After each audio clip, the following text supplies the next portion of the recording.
Gosto da maneira como o Diniz se retrata, acho importante. Se ele não se sentiu confortável, pensa que exagerou, que fez declarações que generalizaram a imprensa. Mas isso mostra a grandeza do ser humano, né? Quando você percebe que você se equivocou, como você percebe ou sente que foi agressivo com as palavras, você se desculpar, eu acho isso maravilhoso, eu acho isso bonito do ser humano. Então, parabéns pro Diniz pela atitude. Torcedor do Flusão, mais um vídeo aqui pro canal, bora dar uma olhada aqui do Jogo Aberto. Vamos ver aqui a Renata Fã e o Denilson falando sobre o Fluminense, principalmente sobre o Diniz, que deu uma coletiva ontem, principalmente ali para pedir desculpas. Vamos ver também o pessoal da ESPN Brasil já projetando a estreia do Flusão na Libertadores. Logo mais em abril, o Fluminense estreia contra o Alianza Lima lá no Peru. A mídia projetando essa Libertadores, a estreia do Flusão, dando uma analisada também no grupo do Fluminense. Deixar os créditos ao Jogo Aberto e também a ESPN, link na descrição. Deixa o like para fortalecer nosso trabalho, mas agora bora pro vídeo, galera. Retrata, acho importante. Se ele não se sentiu confortável, pensa que exagerou, que fez declarações que generalizaram a imprensa e ele quis se retratar, perfeito, ele tem toda a liberdade. E nós ficamos aqui pensando, para que será essa coletiva, qual o objetivo? E aí veio a explicação. Falar a real, né, Loirão? Falar, será que ele vai falar que tá indo pro Galo? Você lembra que foi justamente no momento eu falei, que... não tem como.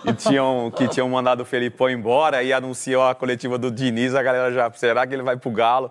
Mas isso mostra a grandeza do ser humano, né? Quando você percebe que você se equivocou, como você percebe ou sente que foi agressivo com as palavras, você se desculpar, eu acho isso maravilhoso, eu acho isso bonito do ser humano. Então, parabéns pro Diniz pela atitude. Tá aí o professor Fernando Diniz, falando também sobre o grupo, né? Fluminense, Cerro Porteño, Alianza Lima e Colo-Colo.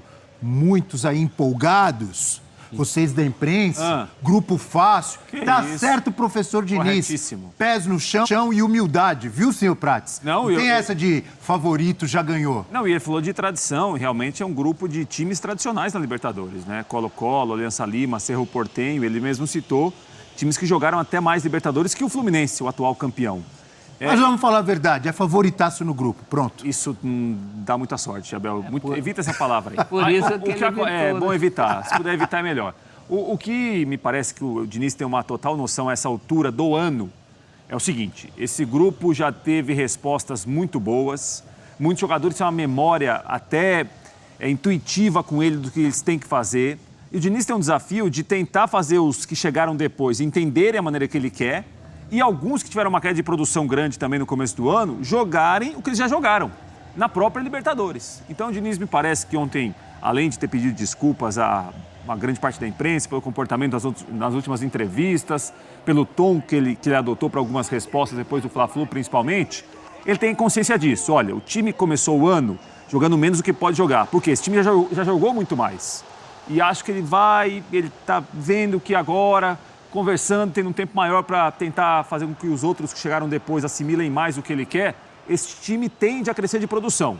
Pode não ser o favorito logo de cara, não era no passado também, foi campeão. Porque não pode pensar em ser campeão de novo. Esse é o desafio, né? Atingir um nível que o time ainda não atingiu nesse ano. Olha lá, que imagem lá, professor, ele correndo, campeão lá. Quem disse, não tinha título, acabou aquela bobagem. Aí tem os caras que não sabem se filma ou se abraça ao Diniz. Você viu?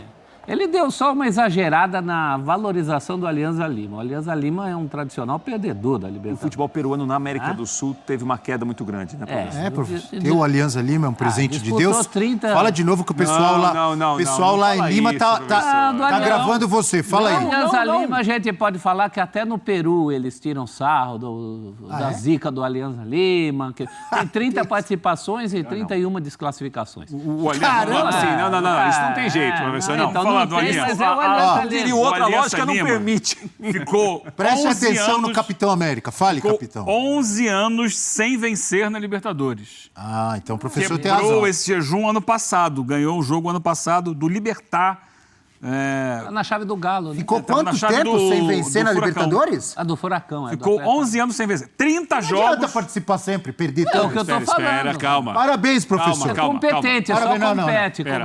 Toca aqui. Deixa eu falar uma coisa. Toca aqui. Deixa eu falar uma coisa. Foram 30 jogos sem vencer, 24 derrotas e 6 empates. E esse retrospecto, sim, não. Porque tem alguns números em relação a retrospecto, Eugênio. Não foi o seu caso agora, mas é o seguinte. Não ganha há 22 anos. Jogaram 3 vezes em 22 anos. Não ganha há 22 anos, jogaram 3 vezes. Da ESPN Brasil falando sobre o Fluminense, já projetando a estreia na Libertadores. a sequência dessa temporada de 2024.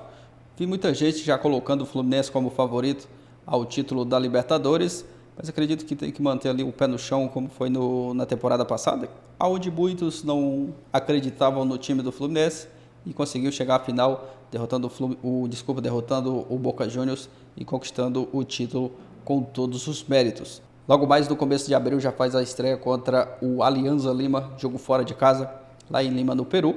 O Fluminense até que pegou um grupo tranquilo, né, digamos assim. Não tem a questão ali da altitude, que é uma coisa que os times aqui do Brasil sofrem bastante, né, com essa questão da altitude. Então, essa sorteio aí da fase de grupos, né, o Fluminense pegando um grupo um pouco mais tranquilo, dá até para pegar uma primeira colocação ali do seu grupo. Mas vamos aguardar essa estreia contra o Alianza Lima. Deixa a sua opinião aqui abaixo nos comentários. Torcedor do Flusão, você acredita no bicampeonato, que o Flusão vai conquistar esse título da Libertadores em 2024? Comenta aqui abaixo. Se não é inscrito, se inscreva. Valeu e até a próxima, galera.